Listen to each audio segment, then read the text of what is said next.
자, 여러분, 그러면요, 세 번째 주제로, 벌써 시간이 이렇게 됐네요. 여러분들이 오늘 많이 들어와 주셔서 제가 더 기운이 납니다. 네, 깜찍한 다혜처럼 이민가?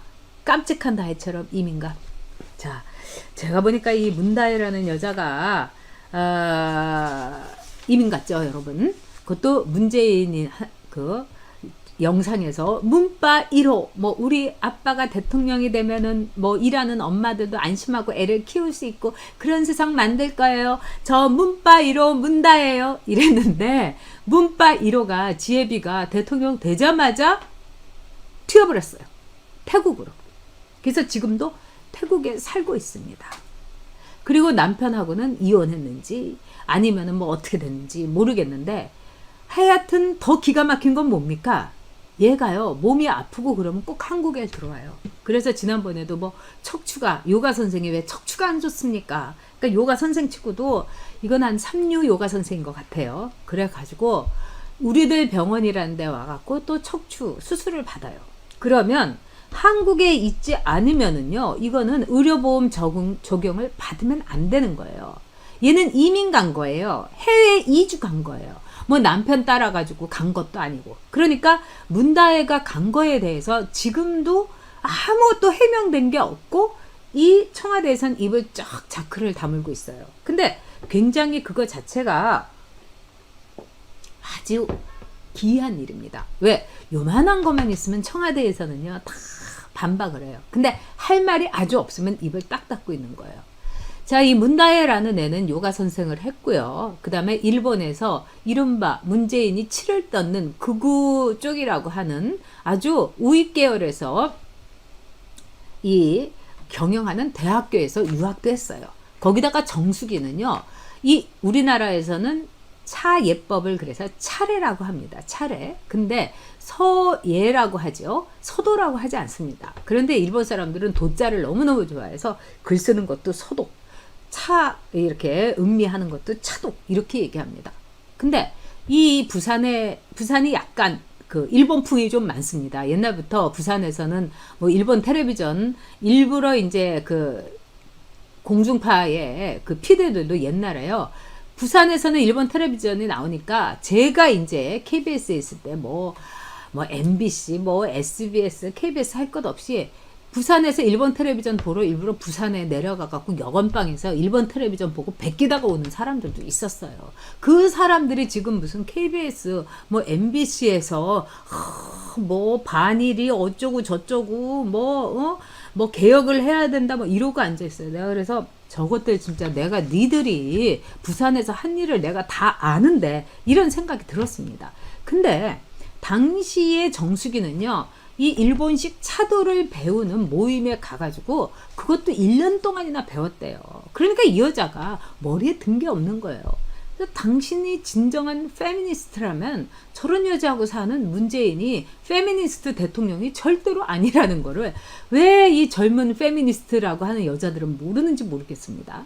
근데 어쨌든 문다혜가 여러 가지 말이 있었죠. 마약 사건에 연루됐다 이런 것부터 시작해갖고 남편이 무슨 이렇게 정부에서 주는 돈을 이렇게 가지고 이 30억 원을 톨이라는 회사에다가 받게 해줬는데 그 중에서 거간비로 브로커피로 3억 원을 받았는데 또 이 못난이가 이걸 비트코인을 사다가 비트코인으로 엄청 돈을 벌었다가 다시 비트코인이 폭망을 해가지고 빚이 어마어마하게 있어서 문다혜한테 자기 이름으로 돼 있는 이 정수기하고 문재인이가 살던 집을 문다혜에게 넘긴 거예요.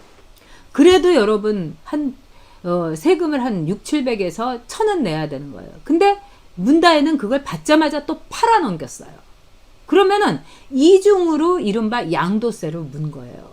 이런 경우는 어떤 경우냐? 이혼했을 때입니다. 그러니까 남편한테 말하자면은 위자료가 아니라 이제 재산 분할로 받았다 하더라도 거기에 양도세를 내야 돼요. 그러니까 저 원수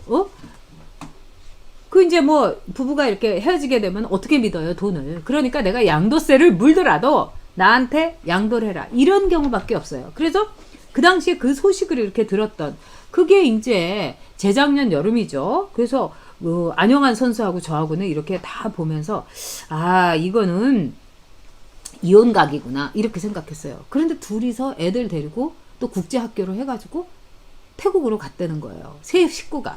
그래서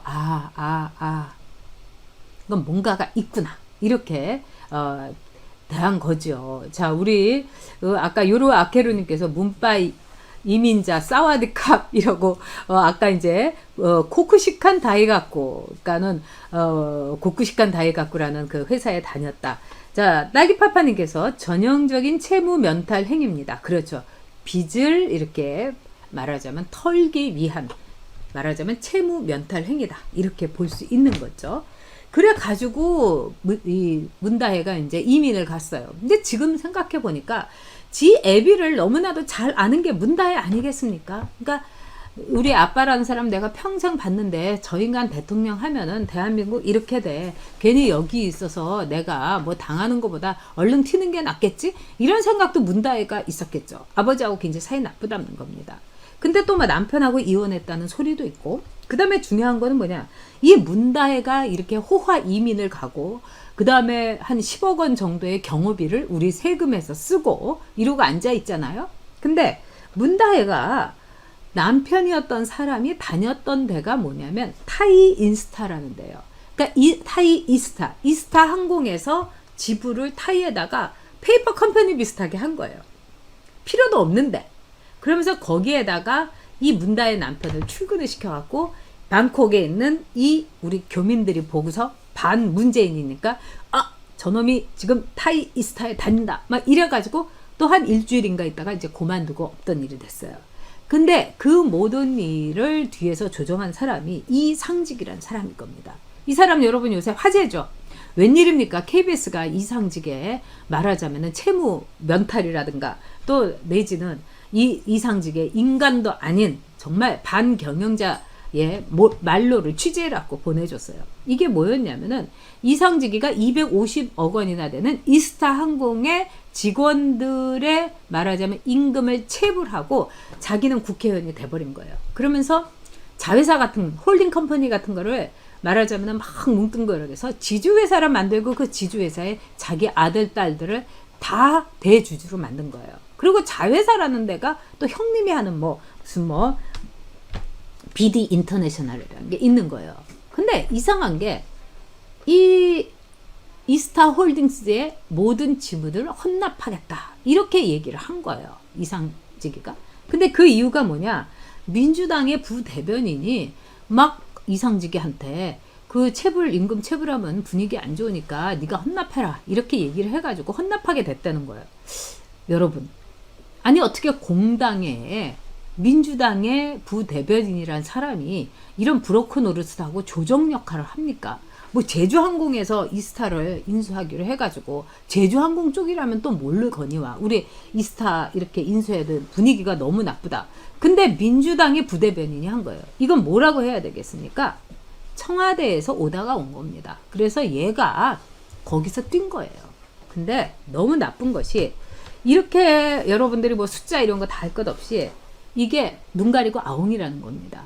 결국은 형님 회사로 해갖고 이상직이란 놈은 돈을 잃어버리는 게 아니라 여기서 한 200억 원 정도는 챙기게 돼 있다는 거예요. 그러니까 정확히 얘기하자면 한 150억 정도 손해본 것밖에 안 되는 거예요. 손해도 아니죠. 임금 체불이니까. 저도 이스타 항공 타봤는데 여러분 물 한 잔 안 주잖아 이스타 항공에서. 그리고 그 이 유니폼 같은 거는 동대문 시장에 디자이너한테 그 유니폼을 맡기고 그러니까 돈 하나도 안 들이고 이스타 항공이라는 걸 권력에 의해서 한 거예요. 그리고 이 사람이 돈줄 역할도 그러니까 했다는 얘기겠죠. 근데 이 이상직위의 최고의 공적은 뭐겠어요? 다혜 남편, 이민간 다혜 남편 자기 자회사까지 만들어서 취직시켜준 거예요. 그러니까 결국은 민주당의 부대변인이 임금을 말하자면 체불한 거를 해결해 주려고 이렇게 한 게 아니라 이상직 구명운동을 한 겁니다. 이상직 살리기를 한 거예요. 그러고도 이상직이가요 200억 원 정도는 챙긴 거예요. 근데 제가 아는 분이 기업을 했어요. 근데 자회사였습니다. 그래서 오너가 투자를 해준다고 했는데 투자를 안 했어요. 그래갖고 오너하고 막 이렇게 그 싸움을 하고 직원들 임금은 못 주고 하니까 자기 통장 헐고요. 자기 말하자면은 집 담보해가지고 직원 월급 6개월 주다가 완전히 뻗어버렸어요. 그리고 회사 문 닫았습니다. 그러니까 이 사람은 몇 억의 손해를 본 거예요. 그런데 이 모 회사에 있는 이 사람은 이상득이처럼 이 회사에 대해서 지분이 있었기 때문에 오히려 주식을 갖고 가고요.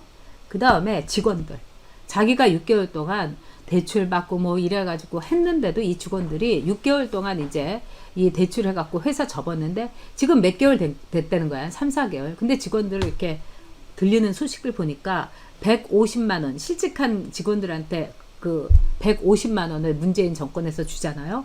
이러면서 자기한테는 고맙다고 안 하고 문재인 정권 되니까 너무 좋다고, 실업급여 받으니까 너무 좋다고 그러고 있다는 거예요. 그런 말을 들으면 정말 이 나라가 정이 떨어집니다, 여러분. 그건 아니잖아요. 여러분한테 말씀드리고 싶어요. 이민 가지 마세요. 깜찍한 문다혜처럼 이민 가서 유성처럼 이 대한민국 결코 돌아오지 못할 겁니다. 문다혜는요. 왜 우리나라인데, 우리들의 나라인데 우리가 떠돌이 별처럼 문다혜처럼 돌아다녀야 됩니까? 우직하게 대한민국 지킵시다. 깜찍한 문다혜처럼 얍삽하게 이민 가지 말고 문바 1호처럼 정말 저질스럽게 이민 가지 말고 우리 우직하고 미련하게 그리고 단단하게 우리나라 대한민국, 우리 애국가, 우리 순국 선열 지킵시다. 그게 우리가 지금 살아있는 이유입니다, 여러분. 우리 아이들을 위한 최고의 의미이고 선물이고요.